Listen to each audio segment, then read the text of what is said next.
دوستو آپ نے آج کل سوشل میڈیا پر بحث دیکھی یا سنی ہوگی کہ پاکستان تحریک انصاف کے چیئرمین عمران خان کی کوئی قابل اعتراض ویڈیوز لیک ہوئی ہیں، لیکن اس معاملے میں کہاں تک سچائی ہے یہ ابھی تک واضح نہیں ہو سکا، کیونکہ ابھی تک ایسی کوئی بھی ویڈیو سامنے نہیں لائی گئی۔ اور جو لوگ یہ باتیں کر رہے ہیں کہ ویڈیو لیک ہوئی ہیں، دراصل انہوں نے بھی یہ بات کہیں اور سے سنی ہے۔ دوستو، ویڈیو والے ٹاپک کو تو بعد میں موضوع بحث بنائیں گے، لیکن اس سے پہلے ہم آپ کو چند سال پیچھے لے جانا چاہیں گے۔ آپ سے گزارش ہے کہ ہمارے چینل کو سبسکرائب ضرور کر لیں۔ دوستو، ایک دن سینٹ میں مولانا سمیع الحق نے شریعت بل پر دھواں دھار تقریر کی اور نواز شریف کی حکومت گرانے کی دھمکی دیتے ہوئے IGI سے نکلنے کا اعلان بھی کر دیا۔ اگلے دن ملک کے ایک بڑے قومی اخبار کے فرنٹ پیج پر ایک خبر چھپ گئی جس میں اسلام آباد کی رہائشی میڈم طاہرہ کا انٹرویو چھپا تھا، جو اسلام آباد میں عیاشی کا اڈا چلاتی تھی۔ میڈم طاہرہ نے اپنے انٹرویو میں دھانسوں قسم کے انکشافات کر ڈالے۔ اس انٹرویو میں میڈم طاہرہ نے ایک طرف بہت سے سیاستدانوں کا نام لیے بغیر انہیں اپنے مستقل گاہک قرار دے دیا، اور دوسری طرف یہ بھی کہہ دیا کہ مولانا سمیع الحق اس کے مستقل گاہکوں میں سے ایک ہیں اور مردانہ قوت سے مالا مال ہیں۔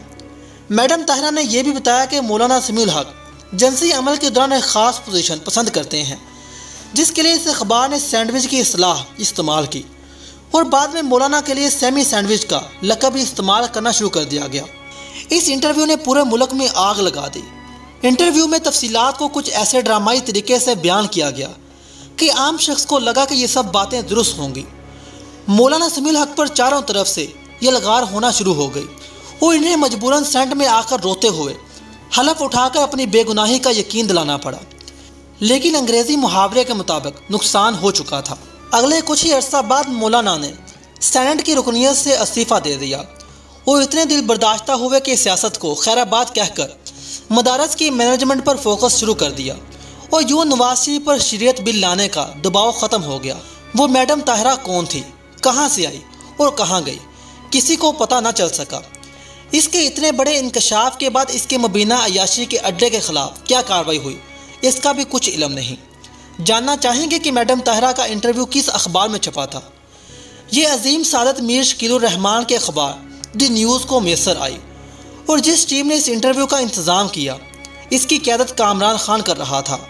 مخالفین کی کردار کشی کے ذریعے اپنے مضمون مقاصد کی تکمیل نواز شریف کا ایک پرانا حربہ رہا ہے، وہ چاہے بینظیر اور نصرت بھٹو کی جعلی تصاویر ہوں، سمیع الحق کے خلاف میڈم طاہرہ کا انٹرویو ہو، 1997 میں جمائمہ کے خلاف 397 ٹائلوں کی اسمگلنگ کا جھوٹا مقدمہ ہو، بینظیر بھٹو کو اسمبلی ہال میں پیلی ٹیکسی کہنا ہو، عائشہ گل الائی کی صورت میں عمران خان پر گندے میسیج بھیجنے کے الزامات ہوں، مریم نواز کے ذریعے ثانیہ عاشق کی ویڈیو لیک کرنے کا معاملہ ہو، یا پھر کیپٹن صفدر کے ذریعے یہ بیان دینا ہو کہ میرے پاس ججز اور MLAs کی 100 سے زیادہ ویڈیوز ہیں۔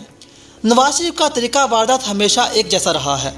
دوستو، اب کر لیتے ہیں بات عمران خان کی لیک ویڈیو کی۔ کیا سچ میں عمران خان کی کوئی ایسی ویڈیو لیک ہوئی ہے؟